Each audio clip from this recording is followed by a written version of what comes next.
Welcome back to another episode of the Adversity Advantage. I'm your host, Doug Bopst, and today's guest is Cathy Heller. You may know Cathy from her popular podcast, Cathy Heller Presents Don't Keep Your Day Job, which has over 30 million downloads, where she has interviewed everyone from Matthew McConaughey to Malcolm Gladwell to Bobby Brown. You may also know her as the author of the best-selling book, Don't Keep Your Day Job, or from her reputation as a singer-songwriter where her career began. So let's get this conversation going and welcome Cathy Heller to the Adversity Advantage podcast. Cathy Heller, welcome to the podcast. I'm so happy to meet you. I love what you're doing in the world. It's really powerful. You really care about people, and it's landing. So congrats to you. Thank you. And likewise, I mean, your story is very inspirational in so many ways, and we're going to get into like a lot of the nuts and bolts of it and how you've kind of transformed yourself between like a lot of the adversities that you have faced and overcome. But I know one of the things that you've been really excited about chatting about recently, I was looking on your social media, is this idea of living abundantly. And I know living abundantly right now over the last couple of years has been like a popular phrase. You see it everywhere. You see it on memes, you see it in videos. In your context, in your opinion, like what does living abundantly mean? And like what kind of things can people do to be able to make sure that they're living abundantly? Oh my God, I love you. I love this question. Thank you for doing a little research. This is all I want to talk about.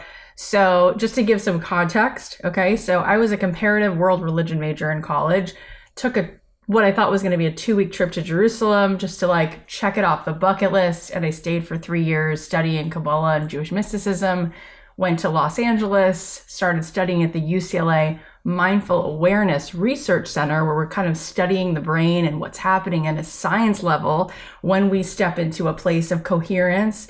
And from there, started doing my own meditation practice and started to do everything else in my own career, which then I saw firsthand what it actually means to live an abundant life. And so I kind of come into this with a little bit of mysticism, quantum physics, Kabbalah, meditation, and I kind of stir all that in the pot. So to answer your question, to me, everybody does want abundance, right? Everybody has that desire to have abundance in every area of their life, this feeling of expansion, this feeling of abundance and plenty, right? You want plenty of love in your life. You want an abundance of money in your life. You want an abundance of well-being in your life. So here's the deal. We don't get what we want. That's just not how the world is set up. What we do get every time is what we are. All right, so what does that mean? If you took 2 guitars, and for 10 years, that's what I did. I played music and wrote music for film and TV and advertising, and we'll talk about that later. But if you took 2 guitars right here, right now, and anyone can do this, and on one guitar, I pluck an A string. On the other guitar that's sitting next to it, the A string will vibrate. So literally, this world is designed like a tuning fork. Okay. So when you look at the world with your naked eye, it looks as though things are physical. And that's what Einstein said is like the greatest illusion of the world, because an atom, which every single thing is made of, is 99% a vibration. It's a wave, and it's less than 1% something that even resembles a particle. And it's not even really a particle because it's also moving so fast. So the world looks separate, but it's really not. The world looks physical, but it's really not. So when Marianne Williamson was on my podcast, she said it really well, which is if you looked at the ocean as a metaphor, how could you ever think that a wave was separate from another wave? Because that's impossible. You could never really figure out where does this wave end and this one begins. And at the same time, you would never think that the wave is separate from the ocean itself, because the wave is the ocean. So from a Kabbalistic perspective, now taking it back to that, the idea, the word Kabbalah comes from the word likabel. That's the Hebrew word, and that's the same word in Hebrew, to receive. So instead of thinking about the law of attraction, it's really the law of reception. And if I had a radio in this room sitting next to me, I could tune the receiver, and depending on where my receiver is tuned, I could hear different songs right now. So if I put a radio in this room while my naked ears don't hear anything, if I had a receiver that could hear, depending on where I tune it, I could hear Kanye West, I could hear Selena Gomez, I could hear something Latin, I could hear sports broadcasting, I could hear AM radio, right? So the world is a vibration and it's in tune with your vibration. So when I said we don't get what we want, we get what we are, we literally are abundance, because each of us literally is like the wave of the ocean. So if God, the universe, was the sun, we're each an expression of that sun. We are each a ray of that sun. So therefore, how do we experience abundance in our life is by knowing who we are. And how do we do that? We have to stop identifying with the trance of the ego. And the ego inside of the brain is actually a pretty big problem, because 95% of the brain is subconscious, and it's replaying a software program that was put in there since you're about 7, and only 5% of your brain is connected to your soul, to your consciousness, to free choice, to actually being awake in the present moment. So most of the time when people say, I'm not getting what I want, if you think the way you thought yesterday and you felt the way you felt when you thought that yesterday, you'll do what you did yesterday, which means you'll have the same results that you had yesterday. So if you want to have more of what you want, you have to remember it's not even what you're doing, it's who you're being, because it's a tuning fork. So the more that you can tap into this greater expansive part of ourselves, which is beyond the ego, beyond the subconscious, then you're no longer limited by something that identifies you as physical and part of a story of everything you've been through, which is the past, but actually identifies you with something that is infinite, which is your soul, which is, was, and will be. And when we close our eyes and we meditate, or anybody who's had an experience of being out in nature or praying or closing your eyes and making a wish on a candle, there is something that inherently feels 100% like it goes on and on forever. And in that place, we feel whole, we feel blissed out, we feel compassion, we feel energized, we feel creative. When we're in that place, we literally continue to be a magnet for abundance, because you get exactly what you are. Right. Yeah, thanks for sharing all that. I had context as to like what you studied like early on, but I know from looking at some of your posts, like some of that in a way, at least to me and maybe others, can be misleading when people talk about abundance. Not like you, but when they're just like, just live abundantly, live abundantly, live abundantly, because I think oftentimes people will misconstrue that and say, okay, if I'm living abundantly, if I'm thinking positively, if I'm like knowing myself, that means life's just going to be easy all the time, and I'm going to achieve all this wealth and everything. And then the fact of the matter is, it's just, life's just not that simple, right? It's like life's going to happen. You're still going to experience hardship. But I think maybe what you're saying with living abundantly, it just shifts your perspective when like negative things happen or something goes wrong in your life, to somehow accept it as just part of the greater plan. You know, I don't see it that way. I'll tell you how I feel. It's like, it's fascinating to me, because for years, you know, at 15, I was in therapy off and on until I was about 30. And my parents got divorced, and my dad and mom both struggled with mental health. And my mom, you know, definitely said things to me a lot like, you know, look, life is hard. And, you know, marriage is hard. And being an adult is hard. And I hear that a lot. And here's what I think. I think that if let's put it this way, if we felt bad physically, I'm not talking about emotional, I'm not talking about with our mental well-being, but if physically we felt badly 20% of the day, let's say we felt nauseous for 20% of the day, or we had a headache, a really bad headache, we would be concerned. If every day, part of the day, we felt physically something really off, we'd be concerned and we would call someone. And if that continued to perpetuate as like part of our life, like every single day for months, and we just felt physically something really off, we would call somebody and we would really look into it, because we have a belief that we should physically feel good all the time. And if something doesn't feel good, we have a belief that that's not kosher. Like that shouldn't be that way. But we have a belief with our mental well-being, with our mental health, that we're not supposed to feel good all the time. And so it doesn't really worry us when we don't feel good. We expect that life is supposed to throw us hard things, and it's supposed to be hard sometimes. And over the last several years, going and meditating with Deepak Chopra and spending week-long retreats with people like Joe Dispenza, I've literally watched people stand up after coming to these retreats and memorizing how to feel really, really good. And I've watched them stand up and say, it's been 6 months and I no longer need this medication. I'm not on antidepressants. I'm not struggling with anxiety. Let's talk about that for a second. So on a cellular level, our cells develop receptor sites for everything. They develop receptor sites for nicotine. If you smoke, you'll see them in people's cells. If you eat a lot of sugar, which most people do, you'll see it in the cell. What we don't realize is that when we feel bad, when we feel sad, when we feel self-doubt, we feel anxious, our body releases cortisol in our brain, and our cell develops receptor sites for cortisol. Now, here's what's interesting about it. So I have had Dan Buettner on my podcast, and his work is really amazing, and I've gone on to study it and understand it better. And this man used to be running National Geographic, and he noticed that there were places in the world where people lived the longest. They lived into like their hundreds, well beyond where anyone else was living in the world, like these 5 places. Over and over, generation after generation, people were living the longest, but they weren't just living. They were thriving. They weren't in old age homes. They didn't have cancer. They were riding bicycles and making baguettes and hanging out with their grandkids. And he said, what's going on here? So he went to these 5 places called the Blue Zones, and he studied it. What do they have in common? Is it their diet? Is it their climate? Is it their religion? It turned out that all of these people in these 5 different places practice meditation every day.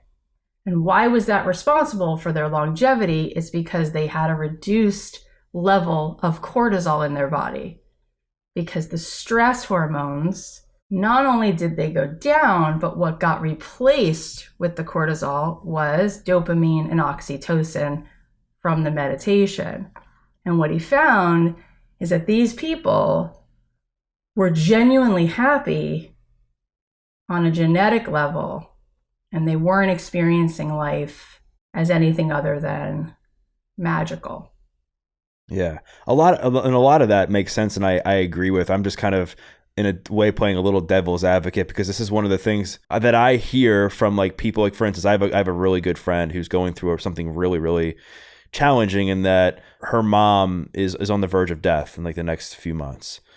And we've been talking, and I've been trying to just say, like, listen, you got to take care of yourself. Like, I know this is hard and it's challenging. I can't imagine how hard it is, but you've been in this funk now for quite some time before this, that I'm like worried, and I want you to take care of yourself. And she said, she's like, it's toxic positivity.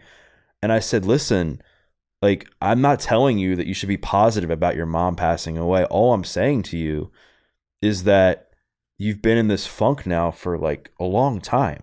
And like, how is this working out? Like, how is this working for you? Like, I'm seeing you just kind of fall apart, and I'm just trying to help you be aware of like your actions, and that you have some level of choice in how you carry yourself. So I guess bringing it back to what you were saying is like, what do you say to people like that, who they might see the world a little bit differently, in that when they go through something challenging like a breakup, or heaven forbid, like somebody close to them is getting ready to pass away, so they've almost like accepted that there is a period of time where it's okay for their life to be challenging.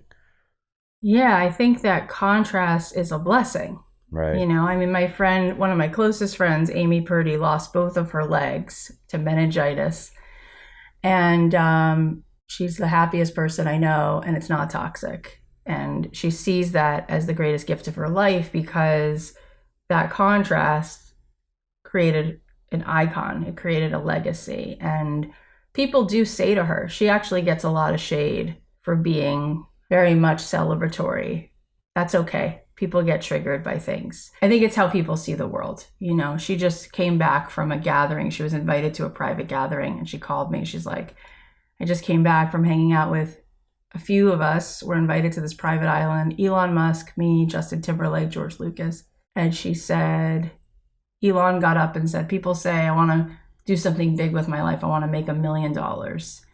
And he said, I always looked at it like, I want to do something big with my life. I want to make an intergalactic difference by the end of the day. And I think it's something interesting. So she said, now I'm getting back to reality, being home.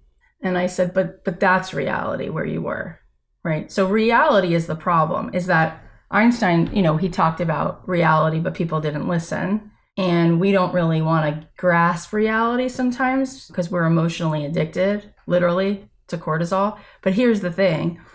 So let's talk about reality, right? Things that happen, people who pass, right? What does it mean though? Like, what does it mean? If you're addicted to the notion that reality is physical, which is not true, we know it's not true. Like, we literally can see that reality is mostly what's happening in the space between physical things. It's so interesting, right? Like, let's look at time, for example. So time, people are certain that things take time, right? And that there's a certain amount of time, but time is literally made up, right? Like a day here on Earth is 24 hours. How long is a day on Jupiter? Do you know? I have no idea. I wouldn't have known this either unless I studied it. A day on Jupiter is 9 hours and like 50 minutes. How long is a day on the moon? Do you think it's more or less than Jupiter? Probably more. It is more. It's 700 and something plus hours. Let's talk about an hour in space. If you went beyond the solar system, right? All of these things like Jupiter or the Earth, we all have something to do with the sun. But let's say we went outside of the solar system into space. How long does it take for an hour to pass? The answer is 26 seconds. Why is that important? Because we are obsessed with thinking that things are true that aren't. So this idea that in the universe, it's something that exists, right? Like you and I could sit here and say, I don't know what happens when you die. That's true. That's fair. But you and I cannot sit here and say that what's happening in the world is what's happening on Earth, because we know more. We have more understanding, right? So we understand that if time, as Einstein said, if time is relative. So let's zoom out for a second. So if as you get further away from the Earth, time starts passing quicker, right? So Jupiter, a day is 9 hours. Outside of the solar system, an hour is 26 seconds. So what's happening? As you move away from Earth, there is no time, right? So if you use the word God or source or force or whatever this thing is, that's if you zoom all the way out, there's something called no time. It's just now. It means the past, present, and future are all happening now. It's collapsed. It's in this moment. So what I'm saying is, and Einstein said this, right? I guess I'll tip my hat to him. He said, I've studied enough science to know there's something going on that's way bigger than everything that we see. And I'm going to call it God. And I don't really understand enough more about it, but I know that it exists. And I know it's not something that we can see with physicality. So what I'm saying is, that's not a leap we have to make. That's kind of just the way this whole universe is. And what we do is we get bound by scarcity, which is all coming from ego. And we go, look what's happening to me, or look what's happening to her. When really, there's no place in the world where God isn't, right? Like force, source, energy, whatever you want to call energy, whatever you want to call it. It's not over there, right? If the oceans and the waves, right? The waves are the ocean. There is nothing separate. We're all living more like in a pond, like you would throw a rock in a pond and there's ripple effects. So when people say, look what happened to me, look what happened for me, you're the rock, you go first, you're throwing it. And then the ripple effects is what's coming back. And like I said, we now know that all disease comes back from inflammation. In fact, they now know that genetically, there's no gene that says you're absolutely going to get this disease. What they know is the DNA is wrapped in this protein, and the protein changes shape depending on the signal that gets sent from the brain. So think of it like there's a genetic sort of grouping of possibilities, and then there's a keyboard, and your thoughts and your feelings that come from your brain decide what gets typed on that keyboard, and therefore what gets signaled in the genetic code. So people can actually, that's what Dan Buettner is saying, they can actually change what's known. We used to think like the earth was flat. We now know it's not. But we used to think genetically like this is just a foregone conclusion, but we now know that that's not true. So I guess the thing is, once you see what I've seen, it's hard to unsee it. Knowledge is power. It really is invigorating. It's hard to really hold on to struggle when you're aware, when you have awareness of all these different other things. I'll say this last thing. I had Deepak Chopra on the show recently, and his new book is called Abundance. And this man meditates 4 hours every day minimum. And he was smiling at me. And he said he's been enjoying his meditation recently because he's getting ready for his transition. And he's like super healthy. He eats like Ayurveda, this and that. He's like macrobiotic. And he goes, no, but I mean, like, I'm in my 70s. So like, I'm towards that. And he goes, and I'm just like, I get excited because it's just so much more expansive than this reality.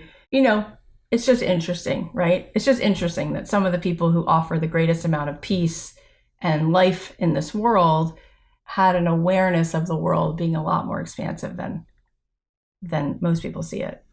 I was not expecting us to go like this deep into like spirituality and like quantum physics and stuff. And I guess to follow up, I'm sure everybody's like wondering, like, if they know your backstory, they know you were a singer, songwriter. Obviously you shared that you went to school and studied like a lot of this stuff, but what inspired you to really take this to the next level where now you're understanding more about DNA, you're understanding more about like quantum physics? Like, was there something that happened in your life, or was it just like a continuing education thing for you? I mean, I think it's like life happens around you and you happen to you, and you're constantly like throwing out different vibrations and seeing what's working. And I mean, I'm such a truth seeker. Like, I want it, like I want to reach for God. I want to reach for the full understanding of like the most mystical experience. I've always been that way. And I grew up in a house where people were miserable.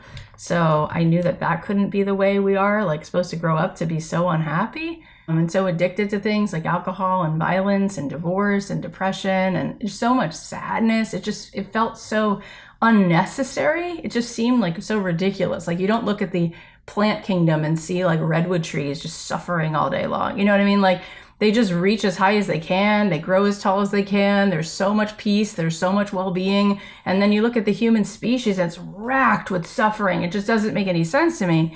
So that pain growing up through that, watching my mom try to commit suicide twice, yeah, that definitely puts me in a position to want to know how to never, ever, ever be anywhere close to that. And is there really a real answer? And I was actually pretty cynical for a long time because I didn't really think there was anything other than just doing your best to cope with how bad life is. But eventually I learned so much that I understood the way we are and how much the suffering comes from identifying with being separate from the source of who you are, which is your consciousness, your soul. And when we're in that place, it's just amazing what happens to the body, which to me is a clue that that's the right way to go, right? Like the fact that, and by the way, these people who live in the blue zones, they're all different religions. They all have a different name for God. They all have a different face for God, but it was all that same thing, connecting with soul and consciousness, that actually made them live longer. So to me, that's a clue that that's what comes in the instruction manual, right? So, and yeah, to touch on your other points, I watched like my career. You said you were a songwriter. Yeah, I went out to LA to get a record deal at 24, and I got a record deal and I was signed to Interscope. And now I know that everything that happens, it's what I'm a vibrational match for. So I got signed and I got dropped, and I was like, oh, I got dropped, but like I dropped it.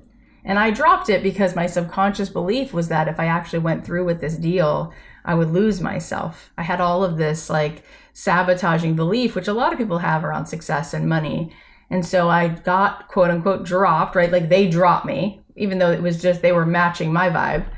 And then I wound up getting day jobs and being unhappy. And then I wound up thinking like, is there any other way I could do what I love? Is it only Beyonce or nothing?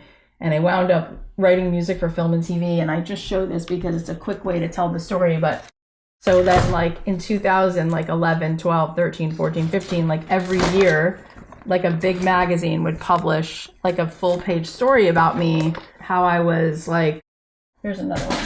I just tell these stories. It's just, pictures do tell stories faster. So this is a Variety magazine, and this is another story. And like, they weren't just like, oh, you were mentioned. It was like, they would do these full page features. And it started in 2011, and I was like on the cover of the USA Today music section, the LA Weekly, da, da, da. And what happened was, basically I was making $500,000 a year as a songwriter, writing songs by myself, and pitching them without an agent and like super DIY, super indie, writing songs for One Tree Hill and Grey's Anatomy and Dawson's Creek and McDonald's commercials and all that stuff. And I thought maybe then I would get back into the record deal business, but what wound up happening is that I didn't expect it, but other artists started asking me like, how did you make your own career without needing somebody else? And I was like, oh, maybe this is something I'm supposed to do, is teach other people with a dream how they can, you know, not have to wait around for somebody. And I realized that I was manifesting pretty hard, and I was like, all systems go. And I didn't need anybody to help me because it wasn't about waiting for someone else, you know? And I realized what was working. And so then I started a podcast called Don't Keep Your Day Job to try to help people who had any kind of dream to actualize getting to do what they love. I started it 5 years ago, and now we're at 31 million downloads, and I've interviewed all these people, and the show went on to start teaching workshops, and we've actually had 62,000 people take this workshop that I do.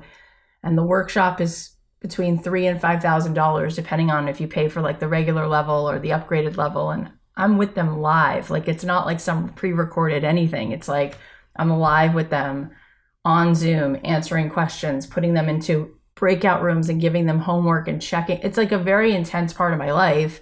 And so it wound up making tens of millions of dollars to do these workshops to help people once and for all actually change their life. And so that's been the last 5 years, and it'll be exciting to see what's in the next 5 years.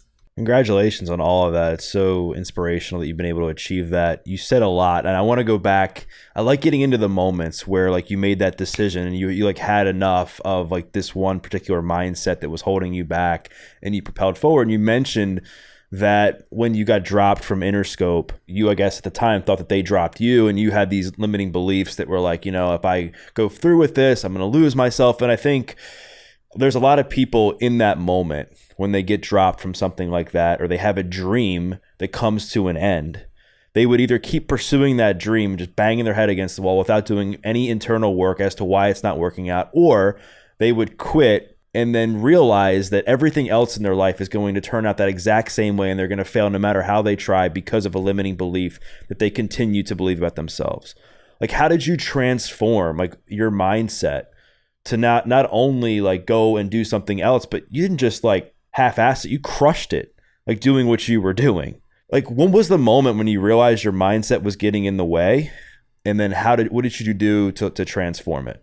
Yeah, it's a great question. I mean, part of it was, in order for me to get the deal at Interscope, right? If life is a tuning fork, I had to be in a certain vibration. And that was like so much of what actually was opening the doors continuously. What was getting in the way was being in full receptive mode, right? By the time I was able to sit with Ron Fair, I was with him. Lady Gaga was recording a special version of Paparazzi for the VMAs, and we were sitting there at Sunset Sounds, and she's singing Paparazzi. And I leave the label 2 months later. For me to get there so fast, right? From like moving to LA and like within a year, like that was coming from this place of I had just lived in Jerusalem for 3 years, and I was totally tuning my radio station to total possibility. And I wasn't playing in anything scarcity or fear or whatever. So that's actually what got me there. What happened was, as soon as I was ready to receive something that was totally and fully like this satisfying dream, my ego came in the way and said, oh no, right? I just want to lay out what the sabotaging belief is, because I want to talk about how I changed it. And I think it's so crucial. It's one thing to be able to be so in wholeness and love and creativity that you attract wholeness and creativity and love. For me, that was like every Tuesday, right? Every day. But then there was the next level, like then when someone wants to give you more and all and enjoyment and like go for it, right? And here's your stage and here's your spotlight. That's when my ego came in and said, whoa, whoa, whoa, whoa, whoa. Who are you to have all of this? Who are you to have all of this? What are you doing? This is like the devil's work. Don't go become rich. People who are really rich, there's something off. There's something unkind. So that's all ego. That's all ego. And that's where the ego actually plays this false humility role. So that's what I was able to shift in the next chapter. And that's where I learned that's a mistake. Because instead of saying, who am I to have this? If every wave is part of the ocean, then every wave should be as full and as healthy and as vibrant as it could be because it affects the entire ocean, right? If Moses stayed in the desert and never said, I'm going to, take heed and go into Egypt and bring these people out, so that would have been a problem. But what he first said was, who am I to do this? Go call on someone else. I have a lisp, right? Like some of the greatest archetypes in history have this moment. Who am I to do this? But that's making it about your ego. That's making it about you. It's not about you, right? Oprah said, I want to be as big as I can possibly be so that I can be a custodian for more resources, right? Because it's not about me. In fact, it never is something that you have. Like money is like blood in the body. It has to keep moving. The word currency comes from the word current. It's a current. It keeps moving. How do you see that? You see that every second. What happens to money when you make money? It goes in the bank. Is it sitting in a bank? No, it's being used to underwrite people's loans right now. What happens when you buy a house on the block? Did you just help yourself? Well, you just improved your neighborhood if you spent money on your house. If you upgraded your house, did you just help your neighbor? Of course you just did. If you make money and you go hire someone, did you help the neighborhood? Yeah. If you make money and you go to Main Street and you go buy these beautiful pair of earrings this woman just made at this little shop, did you go help her? Of course you did. Money is not yours. It's meant to be given away, right? And it's the same thing with love or oxygen. It's like the more love you have, you've seen those movies where Tom Hanks falls in love and then there's a scene and all he wants to do is like skip down the street and say hello to everybody and give it away. That's what any energy is. And so once I got that, oh my God, then I was like, why would I limit myself to making $1 million? Why would I limit myself to making 10? Because I'm not making it. It's the ocean that makes it. And I know, and this is something cool, like the Talmud talks about abundance and says, if rain falls in a garden, whatever it touches grows. So money is like rain, it says. So if rain falls on a weed, you get more of it. If rain falls on roses, you get more of it. So if you meet a person who's in touch with their integrity and they have money, they're going to build hospitals with it. If you meet a person who's inherently a weed, you're going to get some more of that, right? And it's the same thing across the world. Like we could all name 15 people who have money who come to mind who were jerks. You can also think of people who have no money who are really, really not kind. And the same thing goes for people who have money. You could think of a bunch of people right now, you're like, their name is on the hospital. Their name is on the theater. Those are the most generous people. Same goes for the other side. You could think of people who have very little means and they're very generous. So money is not the deciding factor and fame is not the deciding factor. It's how much you're aligned with being the ocean and not the wave. And once I really got that, I was back in and I was ready to move. And it took all of the limits off. Does that make sense? For sure, 100%. Because I think it is like this mindset thing, and just really coming down to not only like accepting yourself and knowing yourself and having this aurora, this vibration, this energy, whatever you want to call it, to help attract like what you're meant to have in your life. I think it's also like getting past like the imposter syndrome of, am I allowed to receive this? Do I deserve this? Am I worthy enough? Like, what's going to happen if I get this? Am I going to fall apart?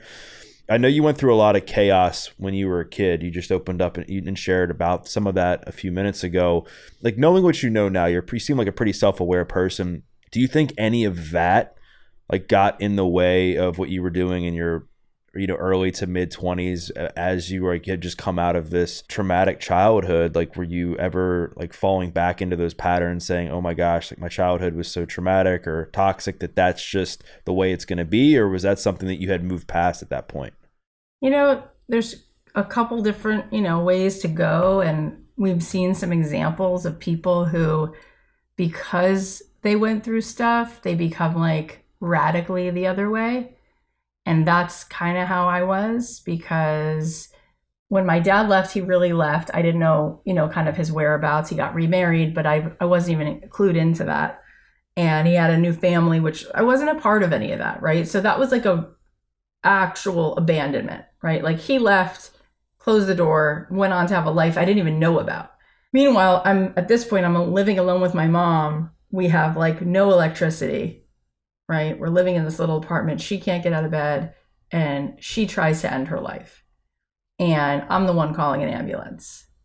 Those experiences, they're so big that it's kind of like sometimes rock bottom, like losing everyone and being completely and totally with this, like, okay, now I'm 12 and I am all alone in this world, living in this apartment with no money, with no parents, right? That it so propels you up. And yeah, did I know any of the things I just said first? No, the first step was I went to therapy, right? And I went there and I went there and I started going more. And I actually realized that I didn't feel any better. Like talking about my story and talking about my problems, I didn't find it that helpful. And then eventually I started doing other things. I started doing yoga. I would come out of a yoga class, I would feel better. Then I would do breath work. Then I would do like a sound bath. Started doing other kinds of energy work. And then I started really learning about why do people think that we're here. I was like, started to feel so much better. And I realized that everybody around me was addicted to their ego, right? It was like, I'm me, he's him. This is my problem. This is who I am. These are my flaws. These are my wins. This is what it's like. There were no souls around. Nobody was connected to what's actually going on here. And so everybody was so disempowered and miserable. And, this idea of like, who am I to have this? Who am I to do this? That's when you say, not you, but if somebody says that and they're like, well, I don't know. I don't feel worthy. Who doesn't feel worthy? You or your ego? You don't feel worthy? Like your real self, when you close your eyes and you're not caught in the story, like I am Cathy Heller and I'm bad at math, but I'm good at English and I have freckles and I weigh this much. Like that's a character you're playing. You know what I mean? Like, and that's changed so many times. The only thing that hasn't changed is the consciousness. So the more I started really getting like really what's going on, you study like Wayne Dyer, Don Miguel Ruiz, Abraham Hicks, Deepak Chopra, Eckhart Tolle, it's like they're all saying the same exact thing. So after a while, you get it. And then living in Jerusalem was just so amazing. I think it would be similar to like Jay Shetty when he moved to India and he was a monk for a few years. Like when you live in a world where you're not watching television, you're filled up just learning mystical, ancient Kabbalah for thousands of years. It's been written like that's all I was doing for 3 years. So that was a very somatic, full-on experience. And so it completely reset me. Like going to LA after that, I was just such a different person than I was at 12, if that makes sense, Yeah, 1,000%. And the ego is something that can trip a lot of us up, and it can definitely like hold us back from certain things. And it can also, I guess in a way, like in some ways force us to behave negatively, right, towards other people in certain situations. I think a lot of people though are they're just uneducated, I guess, on like how to know if their ego is getting in the way. Like I think a lot of people they're just going through the motions and they don't have this self-awareness to know like, oh, like that's my ego talking, or oh, like I'm holding myself back. Like what advice do you have for somebody who's listening to this that maybe is, after hearing you just share what you just shared, like just trying to understand like if it is like their ego that's holding them back? Yeah, I mean, Byron Katie is another amazing like wizard, of self-help. And she says, if you feel bad, sound the alarm immediately and question what you're believing. And, Thich Nhat Hanh and the Dalai Lama, these people, there's nothing toxic about their positivity. There's nothing, they're just the most beautiful souls. And you think about like Putin, and it's like, how much does he get about the world? This whole ocean. He's not really seeing it that way, right? But I think when you feel bad, the question is, question what you're believing right now. And usually the reason we're feeling bad is because we're believing something that's not true. And we typically think it is true. Like nobody gets me, or I have to do everything alone, or I'll never make it out of this, or there's no way, and it's like, is it true, right? That's the Byron Katie thing. Is it true? Is it really true? Can you know without a shadow of a doubt that it's true, right? it really makes problems disappear. But the problem is, and this is what Abraham Hicks talks about, feeling good feels like too much of a cost. See, the thing is, when we start to feel good, what does Brene Brown say? As soon as you feel joy, the brain right away goes into fear. Uh-oh, why did I just feel like I could feel good? Something's about to happen.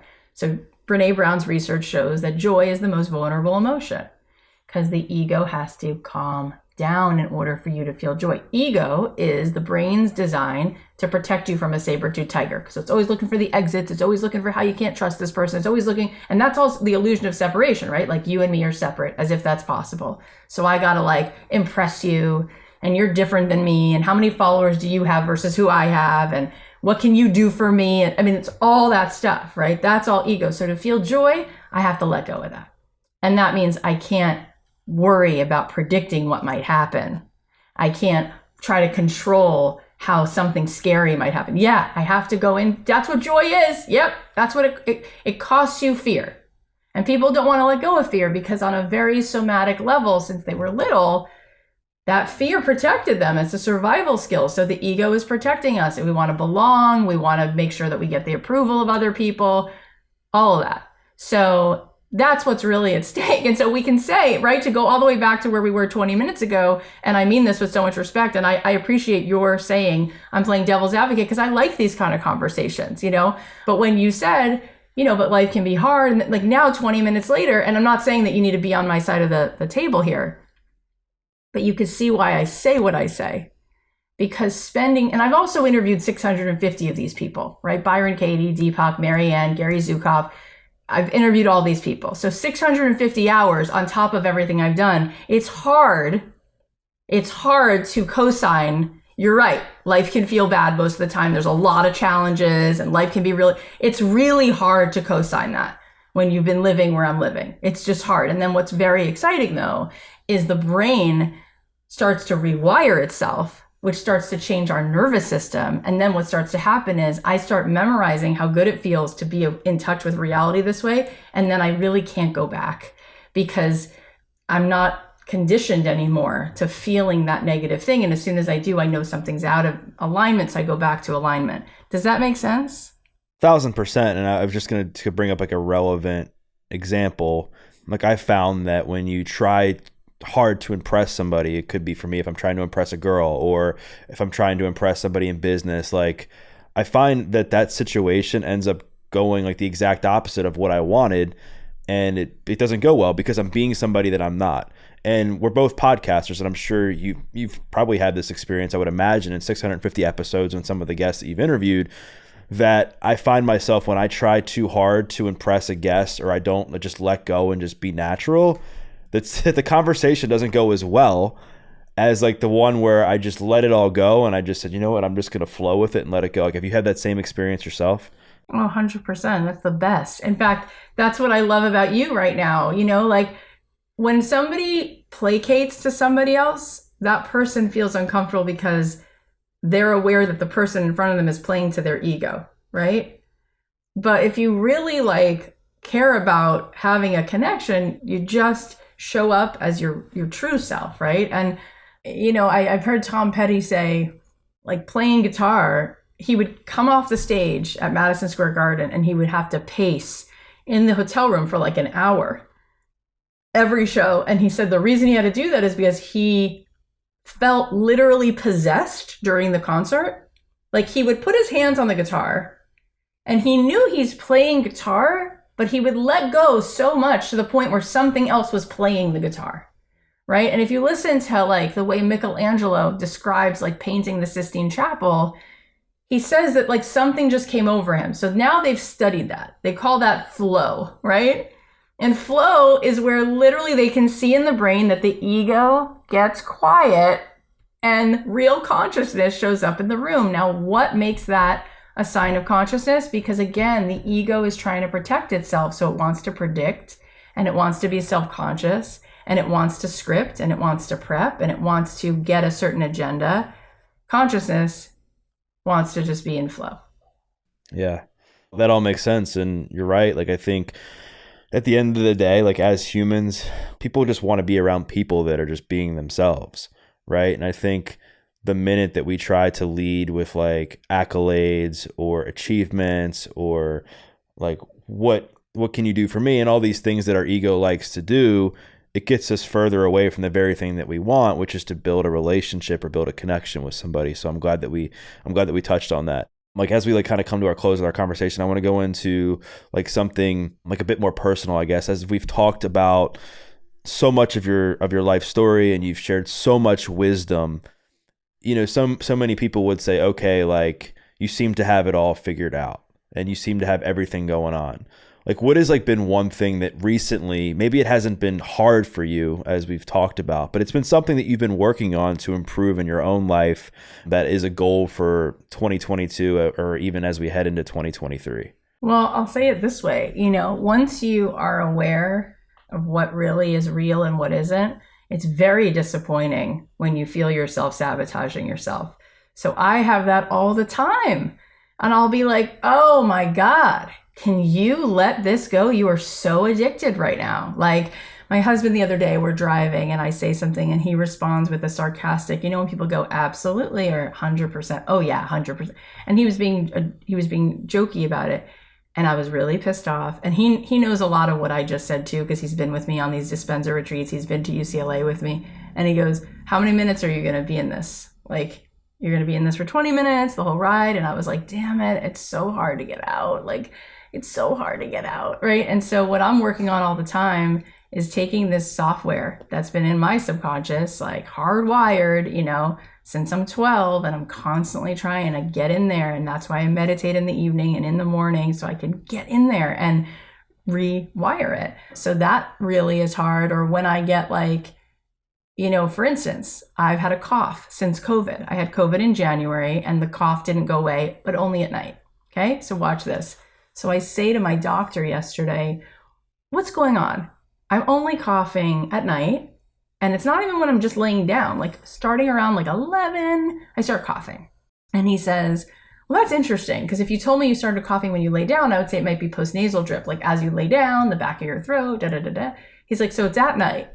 I said, yeah. And he goes, lying down or not? I said, yeah. He goes, that's inflammation. That's inflammation. And I was like, oh, it's the worst thing you can say. And so he's like, yeah, so, you know, during the day, you know, what kind of inflammatory foods are you eating? And I'm like, I'm not drinking any dairy, not eating dairy, right?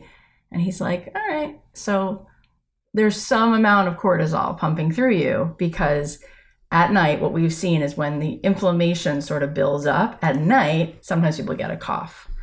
And I was like, there it is, right? And so I'm checking myself constantly. I'm constantly aware, like that was an hour I just missed because I was in the program, I was in trance, and I just gave myself an hour of cortisol and I'm coming back up for air, right? So, and I have tremendous compassion though for it. Like this is just the way we're wired. You didn't program yourself. Doug, you didn't program yourself. I didn't. You know who puts those programs together? Your parents, your uncle, the experiences you've been through.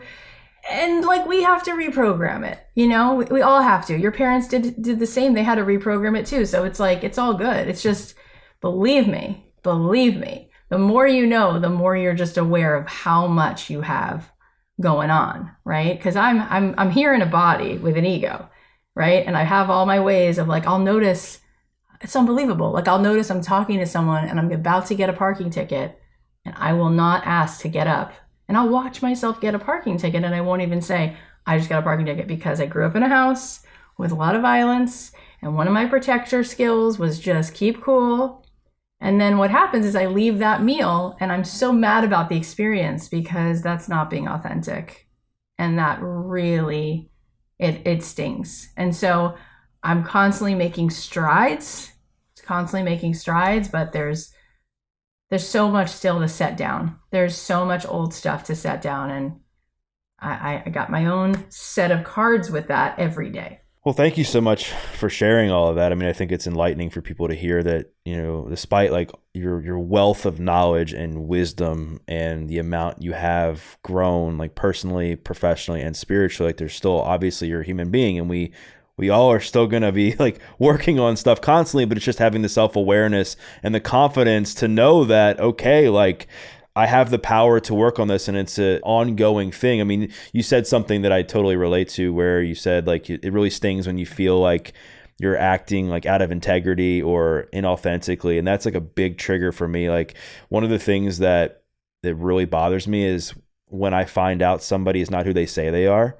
Like when I'm like, man, like especially like in the world of social media and the personal development. Oh my God, I know. When you find out somebody who puts on this facade of like one thing and then like behind closed doors, you either interact with them or you find out like wait a second. And people are like, why does that bother you so much? I'm like, I don't know. Like some of the stuff you tell me doesn't bother me that much, but this is just one thing. And I think it goes back to my childhood where my dad would like say he's going to do something for me and he wouldn't do it. Wouldn't do it. Right. And so now it's like I'm almost authentic, or I try to be like authentic to a fault, you know, sometimes, and where I'm like overtelling the truth or oversharing sometimes, which is again something that I'm continuing to work on. But it's beautiful, honestly. It's like we really know where you stand. And I also want to just leave your audience with this one thing, because I think that shame, the more I've studied shame, it's the most toxic thing, right? Because there's a place for grief and pain. There's a place for it because it's how love gets expressed, right? Grief, right? It's actually beautiful. It's like, it's your way of connecting still to that experience of having that person here. And so there's so much love pouring out of you. And that's why a lot of people don't really ever stop grieving, is because there's a part of us that wants to keep being in love with that experience of that person, or that whatever we're grieving, that relationship, and that there's some beautifulness to that. But shame is so toxic. And I just want to say there's no place for shame, right? Like pain is one thing, but shame. And so one of my mindfulness teachers used to say, every morning, it's such a gift to have tea with yourself and invite all the parts of you to join. The parts that are broken, the parts that are brave, the parts that self-sabotage, because make no mistake about it. Like, yes, I gave over a lot of this, what I think is very life-giving work of all these different people sort of putting it all together in a pot, right? And I do think it's true. You know, I don't think that Eckhart Tolle and the Dalai Lama and Wayne Dyer could all be wrong about all of it, because it just hits as true. At the same time, I don't think that being in wholeness, right, as a soul would mean that you would feel shame about anything, because every soul comes into this world, and Freud said we all have an ego, right? And everybody has a physical form, and we do live in a physical body, and we do want to protect ourselves from danger. And so why would we shame our 11-year-old self who's been practicing these survival skills? We would just say, come on over here, buddy. Like, I got you. I see you. I love you. And now it's really about like the conscious mind, right? Is kind of the parent, like the higher self, saying to the subconscious mind, I'm not going to let you live there anymore, right? I'm going to come and I'm going to take care of you, but not from a place of how dare you. It's like, that's what you needed to do to survive, right? That's how you thought you'd make it through the world. That was brilliant at the time. And now it's just really actually causing you pain. But Mark Groves, my friend Mark Groves, I'm sure you're friends with Mark too, or you know Mark, but he said to me when I told him personally, offline, you know, oh, I'm going through this and I know better, I know better. And he said, yeah, it's like your little self, your subconscious ego self is looking at you saying, you promised you wouldn't throw me to the wolves again. You promised you'd show up. And that brought me to tears, because instead of being like, in this place where we make the ego the villain, the ego is a little kid who's been doggy paddling, who's been working so hard to get you through everything, and literally now is begging you to show up. And instead of like judging it or being entranced by it, it's like, no, like this conscious part of you, you promised you'd show up at some point. And so I think that's helpful, because there isn't any place for shame. And I think the more that we come to just see and have awareness, we can love all people's stuff then, right? It's like when people tell me they're sober and what they're going through and their addictions, I feel my whole body relax, because I'm like, oh my God, like you're aware of your broken parts where your ego gets involved. Like, I have that too. It's like the best friend to have. Nobody wants a friend who's like, I have everything figured out. I have no problems. But you have, like Freud said it, like you did come with this part of yourself. You're up against it. So I think it's time for all of us to release the shame, and then we wouldn't judge other people so much. It'd be like, he lied, I lied too. You know, maybe I don't make those kinds of lies, but I lie to myself, right? I've lied, I've exaggerated things. I said yes when I really wanted to say no. That's a lie, right? Like, we could all just have a lot more compassion by, you know, and I guess what I'm saying is the first part of our conversation was about deconstructing like identity. God, we identify with pain and our ego as reality. And the second part is like, now that we see what it is, let's have some love for it all, right? So we can actually get the work done. That was so beautifully said, and I think it's a great place for us to end the combo. Cathy, this has been amazing, and for people who are listening, I highly recommend they go and check you out. It's the Cathy Heller Show, right? And then it's Cathy Heller presents Don't Keep Your Day Job, and the idea is that a day job is synonymous with anything that just feels blah. And the idea is that every day you should do your work in this world, whatever that is, and feel alive. And so that's kind of what we explore. That's amazing. It's so good. And you're so good at what you do and the way you articulate some of these hard conversations and things into something that can be like easily digested. And then I also invite people to go check you out on Instagram at Cathy.Heller. And for those listening, what I invite you to also do is to share a takeaway. Maybe it was something that Cathy said about living abundantly. Maybe it was something that she shared about like her music career and kind of how that all transformed her. Maybe it was something that she just recently said about the importance of recognizing your ego and how to deal with things when they don't go well. Like whatever it was, tag Cathy and tag myself because we'd love to hear your feedback. And we once again thank you for listening to this episode of The Adversity Advantage. I'm your host, Doug Bopst, and we'll see you next time.